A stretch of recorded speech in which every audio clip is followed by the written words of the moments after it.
राधे राधे महाराज जी। महाराज जी, हमने आपके श्रीमुख से सुना है कि बस श्री जी के आश्रित हो जाओ तो भगवत प्राप्ति हो जाएगी, लेकिन ये मन तो हर जगह संसारिक चीजों और व्यक्तियों का आश्रय लेता रहता है। तो महाराज जी, सारे आश्रय मिटाकर एकमात्र श्री जी का आश्रय कैसे प्राप्त होता है? नाम जप से। जितना भजन करोगे, किसका प्रश्न है? जितना भजन करोगे उतने मन निर्मल होगा। निर्मल मन अनासक्त होता है और मलिन मन आसक्त होता है। विषयों में आसक्त, व्यक्तियों में आसक्त, पदों में आसक्त, संसार के भोगों में आसक्त मन भगवद आश्रय नहीं लेता। जो अनासक्त मन हो जाता है, निरपेक्ष हो जाता है, निर्विषय हो जाता है, वही भगवद आश्रित होता है। भगवद आश्रय में सब कुछ छूट जाता है। देखो, या तो परिस्थिति हमको भगवद आश्रित कर दे, या हम विचार के द्वारा भगवद आश्रय हो। दो प्रकार से भगवद आश्रय होता है। जैसे गजेंद्र की परिस्थिति हो गई कि अब कोई अन्य आश्रय बचा ही नहीं, 1000 वर्ष तक वो लड़ता रहा। उसके हाथी हाथिनियां उसका संग देते रहे। फिर जब देखा हाथी हाथिनियों ने कि ये तो छोड़ ही नहीं रहा ग्राह, तो गज को ही छोड़ के चले गए। अब अकेला, बहुत काल का थका हुआ, जलचर जीव बलवान हो जाता, वो तो उसका घर है ग्राह का। अब वो बलवान ग्राह जब गजेंद्र को खींचा, पूरा चला गया, बस सूंड थोड़ी बची। अब उसको लगा कि अब अगले झटके में हम मर जाएंगे। परिस्थिति, सब आश्रय छोड़कर भगवान को हरि शरणम। उसी समय भगवान सुदर्शन चक्र के द्वारा ग्राह का उद्धार करके गजेंद्र को छुड़ा दिया। द्रौपदी जी जब सब आश्रय लेके देख लिया, पहले पांडवों का आश्रय, फिर सभा का आश्रय, फिर भुजा का आश्रय, फिर दांत का आश्रय, जब देखा वे एक ही झटके में दांत से साड़ी छूट जाएगी, पुकारा हे द्वारिकाधीश। तो भगवान गोविंद उसी समय वस्त्र रूप में। तो या तो हमारे जीवन में भगवान ऐसी परिस्थिति पैदा कर दे, जैसे हम बचपन से भगवान के आश्रित थे, हैं, रहेंगे। हमें लग रहा था हम आश्रित हो चुके हैं। जब किडनी फेल हुई तब समझ में आया कि आश्रय किसे कहते हैं। जब किडनी फेल हुई, आसन में बैठने लायक नहीं, अब साधना कोई रही नहीं। हाय हाय मच गया कि काशी का काम तो पूरा हुआ, जो वृंदावन का काम था वो तो पूरा ही नहीं हुआ। ये आज के 25-26 वर्ष पहले की बात। तब एकदम निराशा छा गई कि यार ब्राह्मण के घर में जन्म मिला, बचपन से भगवान के मार्ग में रहे और वृंदावन का काम पूरा नहीं हुआ, तो अब क्या होगा। तब रोना आया एकांत में। ऐसा थोड़ी थोड़ी देर में बस रोना आ जाता कि प्रभु अब तो कोई साधना नहीं, प्रभु अब तो मैं किसी काबिल नहीं रह गया। वह उसी समय अहंकार सरक के भगवान की शरण में हो गए।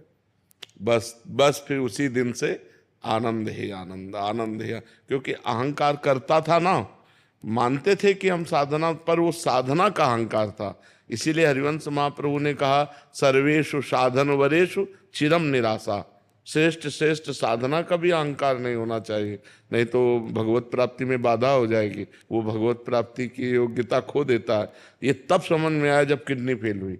परिस्थिति, तो ये या तो भगवान परिस्थिति पैदा कर दे और या तो विचार के द्वारा। तो जब ये विचार काम करने लगे तो भगवान का आश्रय कि यार कोई भरोसा नहीं, घर से निकल रहे लौट के आएंगे कि नहीं, कोई भरोसा नहीं भोजन बन के आ रहा खा पाएंगे कि नहीं, बड़ा भयावह संसार है। तो हे हरि, मैं आपके शरण में हूँ, आप ही बचा सकते हो। ई परलोक सकल सुख पावत, मेरी सो भैया कृष्ण गुण संचु। इस लोक और परलोक में समस्त सुखों को वही पा सकता है जो भगवान के आश्रित है। तो हम जो उपाय करते हैं वो सुख भोगने के लिए करते हैं, लेकिन कहाँ? दुखालय में।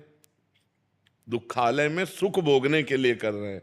अगर हमारी बुद्धि काम कर जाए और सुख भोगने के लिए भगवान का आश्रय ले लें तो बढ़िया बात बन जाए।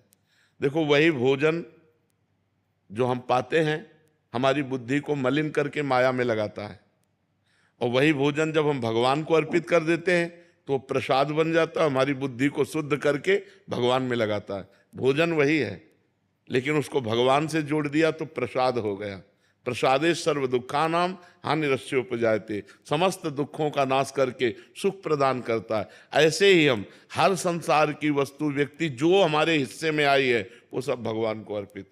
मैं नाथ सकल संपदा तुम्हारी, मैं सेवक समेत सुत नारी। मंगल हो जाएगा, पक्का मंगल हो जाएगा, क्योंकि भगवान मंगल भवन है, तभी आश्रय हो पाता है, नहीं तो भगवद आश्रय बड़ा कठिन है। एक बार हमने अपने मन की दुर्बलता देखी। गंगा किनारे, अब 10-5 किलोमीटर कोई नगर नहीं, और दिन डूब गया था, सर्दी का समय, भीषण कोहरा, अंधकार छा गया।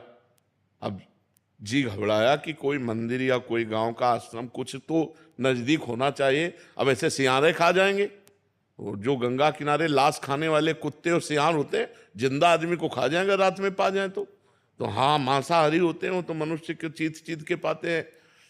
अब एक मन में घबराहट सी पैदा हुई, मन की दुर्बलता। थोड़ी दूर में एक प्रकाश दिखाई दिया, जैसे कोई बारी खेत लगाने वाले अपना कुछ ऐसा, तो मुझे विश्वास हुआ कि कोई है। तब बड़ा अंदर खेद आया कि यार वो आदमी हमारी रक्षा करे कि ना करे, वो दूर प्रकाश दिखाई दे रहा, तो विश्वास हो गया कोई है, हिम्मत आ गई। लेकिन भगवान मेरे साथ है, मुझे इस बात का विश्वास क्यों नहीं? बड़ी ग्लानि हुई कि यार कितना गंदा मन है कि अब भी वो भगवान का आश्रय नहीं ले रहा, अब भी भगवान का भरोसा नहीं कर रहा। दूर व्यक्ति दिखाई दिया तो विश्वास हो गया, तो डर खत्म होने लगा कि कोई तो है। अब वो हमारा पक्ष ले कि ना ले, वो आदमी है क्या नहीं, लेकिन भगवान तो हमारे साथ हैं, उनकी हम शरण में हैं, उनके हम लिए जीवन अर्पित है, फिर मुझे क्यों विश्वास? ये है माया।